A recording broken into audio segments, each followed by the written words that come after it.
নমস্কার বন্ধুরা, নতুন রেসিপিতে আপনাদের স্বাগত। আজকে আমি আবার একটা অন্যরকম রেসিপি নিয়ে এসেছি।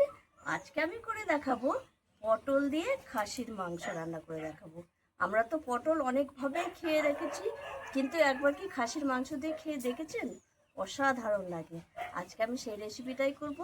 পটল দিয়ে খাসির মাংস রান্না করব। তার জন্য এখানে আমি 1 কেজি মতো খাসির মাংস আছে, আর পটল নিয়ে নিয়েছি, কেটে ধুয়ে ছাড়িয়ে নিয়েছি। আলু দেব, টমেটো কুচি, পেঁয়াজ কুচি, কাঁচা লঙ্কা বাটার, মিট মশলা, আদা বাটা, চিনি, নুন, রসুন বাটা, হলুদ বাটা, জিরের গুঁড়ো, লঙ্কার গুঁড়ো আর গোটা জিরে। আর কিছু লাগবে না। আর সর্ষের তেল।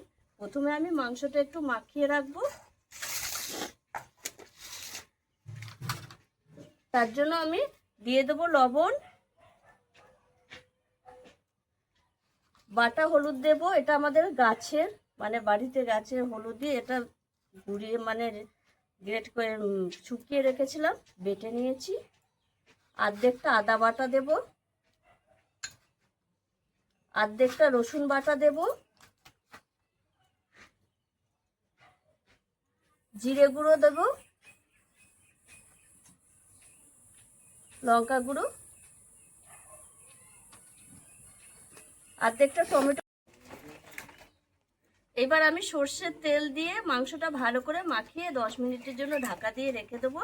ততক্ষণে আমি কড়াইও বসিয়ে দিয়েছি, কড়াইটা গরম হতে থাকবে। এইভাবে আমি মাখিয়ে নেব ভালো করে। আমি 5 মিনিট ধরে মাখিয়ে নিয়েছি। মাখানো হয়ে গেছে। এবার আমি সাইডে রেখে দেবো।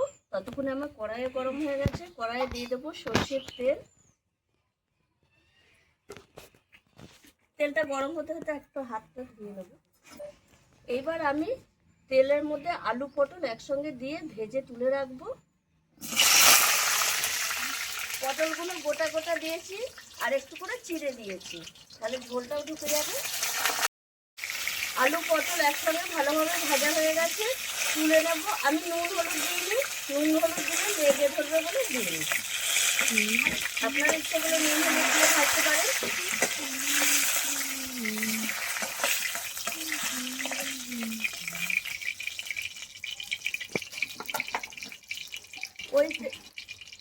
ওই তেলের মধ্যে আমি একটু বাটার দিই।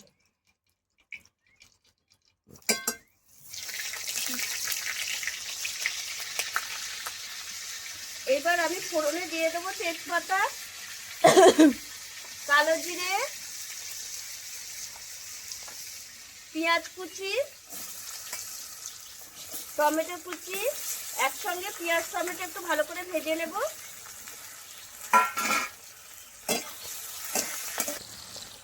পেঁয়াজ টমেটো ভাজা হয়ে গেছে। এবার দিয়ে দেবো আমি স্বাদ মতো লবণ। যেহেতু আমি মাংসে লবণ মাখিয়ে রেখেছি, অল্প করেই দেব। অবশিষ্ট আদা বাটা রসুন বাটা দিয়ে দেবো। রসুন বাটাটাও দিয়ে দেবো। হলুদ বাটা, জিরের গুঁড়ো,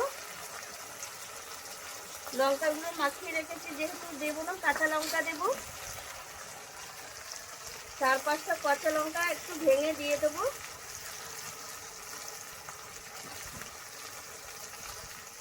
স্বাদ ব্যালেন্সের জন্য চিনি দেব। দিয়ে মশলা ভালো করে কষিয়ে নেব।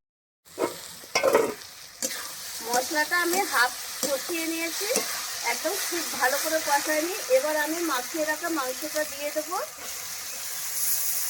দিয়ে আমি এরকম ঢাকা দিয়ে দিয়ে এই মাংস কষাতে থাকবো। যতক্ষণ না কষা হবে ততক্ষণ অপেক্ষা করব। এরকম ঢাকা দিয়ে দিয়ে আমি 8 ঘন্টার মতো এরকম মাংসটা কষিয়ে নিয়েছি। যেহেতু খাসির মাংস, মাংসটা একটু বেশি করে কষালেই ভালো লাগে। আর হয়ে গেছে আমার কষা, তার সঙ্গে মাংস হাফ সেদ্ধও হয়ে গেছে। এবার আমি প্রেসারে রান্না করব, প্রেসারে দিয়ে দেবো, তাহলে আরও তাড়াতাড়ি হয়ে যাবে।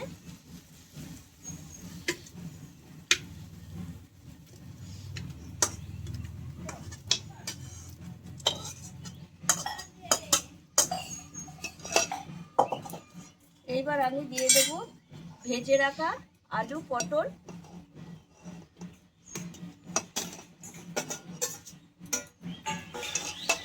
গরম মশলা,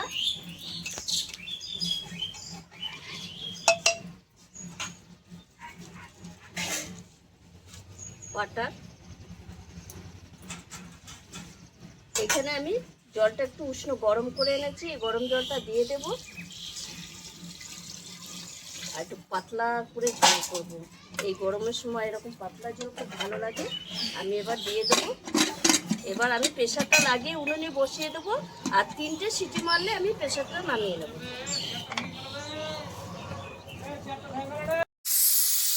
দেখুন বন্ধুরা, 3টে সিটি মেরেছে, প্রেশারটা এবার নামিয়ে নেবো। নামিয়ে রেখে দেবো। এই প্রেশারের ভেতরে হাওয়াটা বেরোনো অবধি অপেক্ষা করব। দেখুন বন্ধুরা, প্রেশার থেকে 5 মিনিট মতো প্রেশারে ছিল, প্রেশারে হাওয়া বেরোতে 5 মিনিট টাইম লেগেছে। প্রেশার থেকে নামিয়ে আমি কড়াইয়ে ঢেলে নিয়েছি। আর কত সুন্দর হয়েছে দেখুন বন্ধুরা, গোটা গোটা পটল আছে, আলুটা একটু গোটা গোটা দিয়েছিলাম, ভালো সেদ্ধ হয়ে গেছে, যেহেতু প্রেশারে দেবো বলে বেশি গোটা গোটা আলু দিয়েছিলাম। আর মাংসটাও সব কিছু সেদ্ধ হয়েছে। আর এই দেখুন বন্ধুরা, খুব হালকা পাতলা ভাবে রান্না করেছি, একদম ঝোল। গরম, যেহেতু গরমটা বেশি, সেহেতু হালকা পাতলাভাবেই রান্না করেছি। আপনারাও এইভাবে একবার পটল দিয়ে খাসির মাংস রান্না করে খাবেন, অসাধারণ লাগবে। আর আমার এই ভিডিওটা যদি আপনাদের ভালো লেগে থাকে তাহলে লাইক করবেন, শেয়ার করবেন, সাবস্ক্রাইব করবেন। আবার দেখাবে এখন ভিডিও।